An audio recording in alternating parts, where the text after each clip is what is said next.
ನಮಸ್ಕಾರ ಫ್ರೆಂಡ್ಸ್. ಈಗ ಮಾವಿನಕಾಯಿ ಸೀಸನ್ ಇರೋದ್ರಿಂದ ನೀವು ಮಾವಿನಕಾಯಿ ಉಪ್ಪಿನಕಾಯಿ ಹಾಕಿರ್ತೀರ.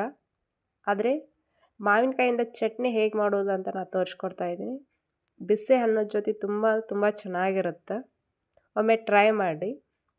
ಅದಕ್ಕೆ ಬೇಕಾಗಿರುವಂಥ ಸಾಮಗ್ರಿಗಳು: ಒಂದು ಮಾವಿನಕಾಯನ್ನು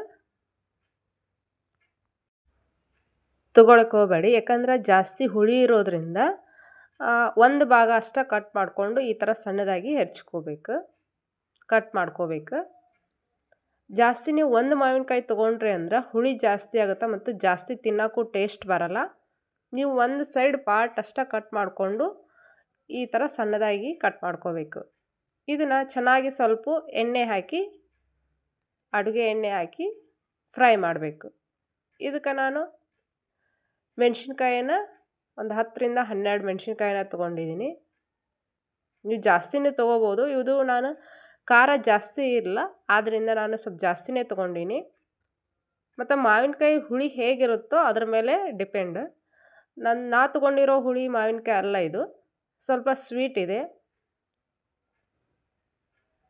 ಆದ್ದರಿಂದ ಹುಳಿ ನೋಡಿಕೊಂಡು ಖಾರವನ್ನು ಹಾಕಬೇಕು. ಇದು ಬಿಸಿ ಅನ್ನದ ಜೊತೆ ಭಾರಿ ಟೇಸ್ಟ್ ಇರುತ್ತೆ. ಒಮ್ಮೆ ಟ್ರೈ ಮಾಡಿ.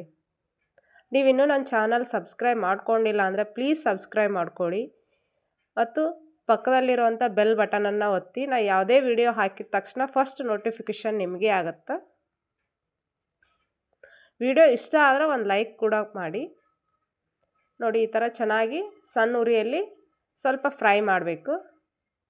ಅದಾದ ತಕ್ಷಣ ಸ್ವಲ್ಪ ಅರ್ಧ ಚಮಚ ಆಗುವಷ್ಟು ಕಡಲೆಬೇಳೆ, ಅರ್ಧ ಚಮಚ ಆಗುವಷ್ಟು ಸಾಸಿವೆ, 1 ಗಡ್ಡೆ ಬೆಳ್ಳುಳ್ಳಿ ಇವೆಲ್ಲವನ್ನು ಚೆನ್ನಾಗಿ ಬಾಡಿಸ್ಕೋಬೇಕು.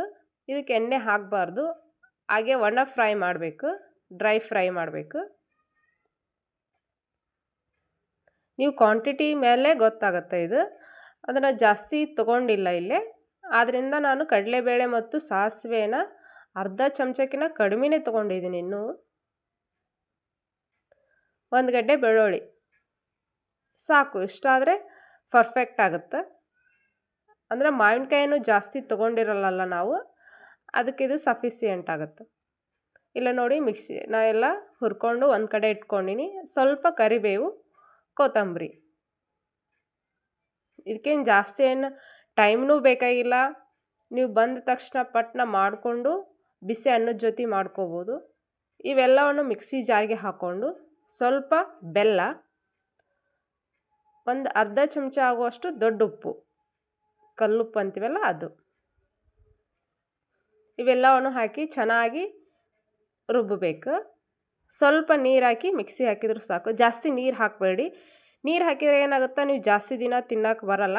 ಇದು ಹಾಗೆ ನೀರು ಹಾಕದೆ ಹಾಗೆ ರುಬ್ಬಿದ್ರೆ ನೀವು 1 ವಾರಕ್ಕಿಂತ ಜಾಸ್ತಿ ಇಡ್ಬೋದು. ಇದನ್ನು ಫ್ರಿಜ್ ಬೇಕಾಗಿಲ್ಲ, ಏನು ಬೇಕಾಗಿಲ್ಲ, ಹಾಗೆ ಹೊರಗಡೆ ಇಟ್ಟರು ಚೆನ್ನಾಗಿರುತ್ತೆ. ಟ್ರೈ ಮಾಡಿ. ಧನ್ಯವಾದಗಳು ಫ್ರೆಂಡ್ಸ್.